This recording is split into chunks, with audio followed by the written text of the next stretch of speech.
வெளிச்சத்தின் பிள்ளைகளாகிய உங்கள் யாவருக்கும் இயேசு கிறிஸ்துவின் நாமத்தில் வாழ்த்துக்கள். பிரியமானவர்களே, மத்தேயு எழுதின சுவிசேஷம் 6ஆம் அதிகாரம் 26ஆம் வசனம் சொல்கிறது, ஆகாயத்து பட்சிகளை கவனித்து பாருங்கள். அவைகள் விதைக்கிறதும் இல்லை, அறுக்கிறதும் இல்லை, களஞ்சியங்களில் சேர்த்து வைக்கிறதும் இல்லை. அவைகளையும் உங்கள் பரமபிதா பிழை பூட்டுகிறார். நீங்கள் பறவைகளை பார்க்கிலும் விசேஷித்தவர்கள் அல்லவா என்று வசனம் சொல்கிறது. இந்த இடத்தில் அடுத்தடுத்து பல பெரிய கூண்டுகளில் ஆகாயத்து பறவைகளும் பட்சிகளும் குருவிகளும் புறாக்களும் அழகழகாக தனித்தனியாக அடுக்கி வைக்கப்பட்டிருக்கிறது. இவைகளை பார்க்கும் பொழுது இந்த வசனம் நம்முடைய நினைவுக்கு வருகிறது அல்லவா? இவைகளை விசேஷித்த விதமாய் உருவாக்கினவர், பிழை பூட்டுகிறவர்.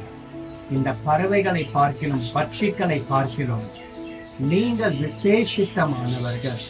கர்த்தர் உங்களை போஷிக்க மாட்டாரா? உங்களை ஆண்டவர் பிழை பூட்ட மாட்டாரா? அவர் எப்படி உங்களை கைவிடுவார்?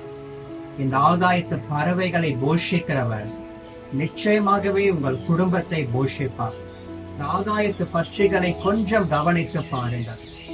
நீங்கள் கவனித்து பார்த்தால் ஒரு விஷயத்தை தெரிந்து கொள்வீர்கள்.